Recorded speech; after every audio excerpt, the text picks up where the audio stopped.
This segment sponsored by Viking Psychiatry.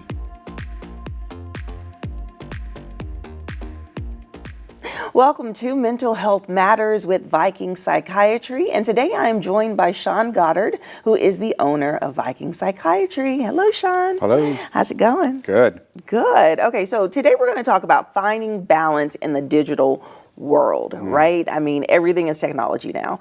We have our phones right by us. We're on the computer all day, and we can't get away from it. So how do we balance it, in particular social media?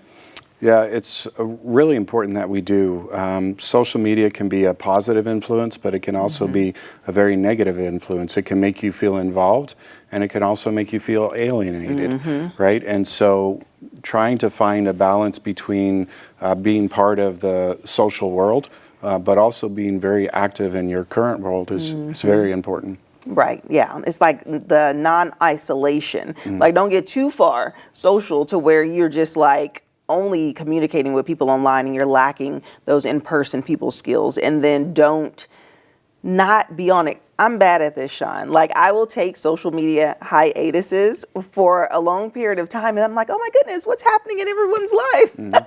You know, so you do kind of miss it. So where does the balance come along with it all?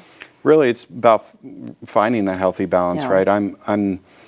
You know, I used to have Facebook on my phone, and TikTok, and Instagram, and LinkedIn, and all these different things. But what I found is they're designed to pull you in, right? And so it's not that we don't have enough notifications and stuff going on in our life, but when you have all of these notifications, they're pulling you in and further. And so, for example, for me, I chose to remove a majority of those social medias from my phone because then I'm eliminating those notifications and also kind of that tracking, because even if you turn off notifications in the social media apps, I've noticed that when I go online, all of a sudden my browsing history is connected to something that I saw in Facebook, right? Or vice versa, something I Googled in, you know, when I was shopping online, all of a sudden Facebook is throwing all these ads. And so it's designed to pull you in and to make you spend more money and more time and all those types of things. And so creating that limitation, and if you're going to have it, that's fine, but also finding that balance.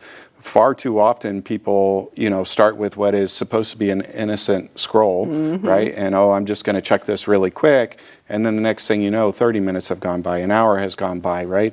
And what could we have done more influential into our life, made changes, right? We've talked about exercise, rest, and self-care and all those types of things. And while maybe a little bit of social media digging could be a little bit of self-care for you, right? Connecting with the people that you haven't seen and that you haven't had a chance to connect with, but there's a limitation there.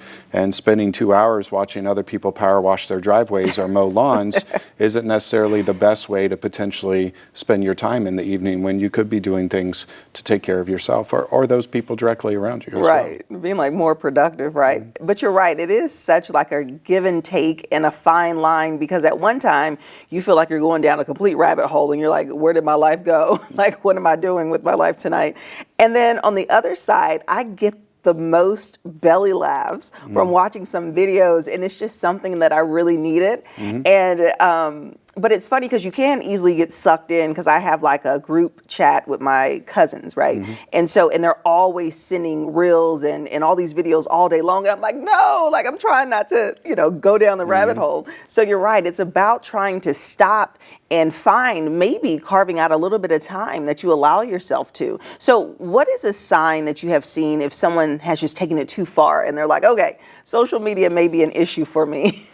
Yeah, you know, I think one of the things that you really have to be concerned about is when we talked about alienating and feeling alienated, if you often find that when you're participating in social media, if you're starting to feel worse about yourself, your environment, your life, your job, your career, all those types of things, if it's causing yourself to doubt yourself, those types of things, then it's too much. Because what people need to remember is when they're watching these videos, it's a highlight reel, right? Right. There isn't a camera there that's watching this individual 24/7 and showing you their bad times, their down times, the struggles that they're having. It's really easy to look good on camera, right? For 2 minutes, 3 minutes, but what is it really like outside of there? And if you're self-doubting yourself, questioning yourself, your life, life, your choices, those types of things, if you find that it's impeding into other areas of your life that are extremely important, then it's often time to take a look at that and say, I need to make a change. We are here and we're here to live, and is living really staying on your phone all day long, looking at other people's lives and what they're doing.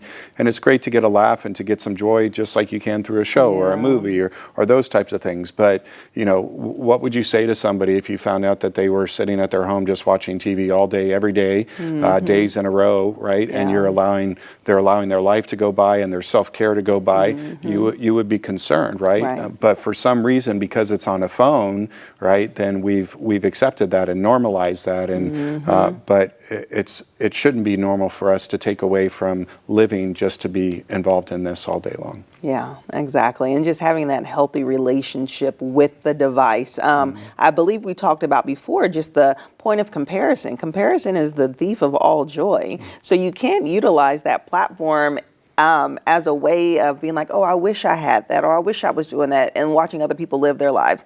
It's maybe about getting some ideas. It's about finding that laugh, like you said, but it's about taking a break from it too.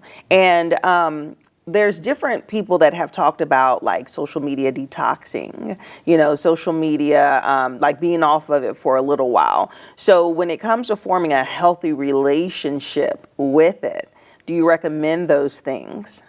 Yeah, absolutely. I'm not sitting here and telling people not to be involved in social media. If it's important to you, it provides you an outlet. You know, we use social media for Viking, right, on Facebook work, and LinkedIn and all those types of things, and clients communicate with us through that. But so for me, my go-between was I removed it from my phones, but now if I'm doing Facebook, then I just do it when I'm on the computer, right, so that I can do postings and respond to people and reply to people and those types of things. But it's about setting limitations, I think, is the most important thing. And you can symbolize it down to the conception of a slice of cake. You know, one slice of cake is okay and can be extremely enjoyable, right? But sitting there and eating a whole cake is not a good thing. It's not good for you health-wise and all those types of things. And so if you look at those things and think about doing it by the slice, right, and I'm just going to have a slice of cake and stick to that, then it can be a very positive thing for finding enjoyment and finding relief and maybe even a little bit of self-care, right, by creating laughter, but finding that good balance. Yeah. Everything in moderation. All right. Well, thanks so much for the conversation today. Thank you.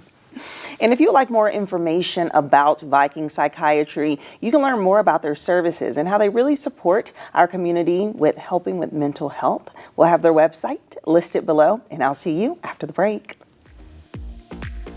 This segment sponsored by Viking Psychiatry.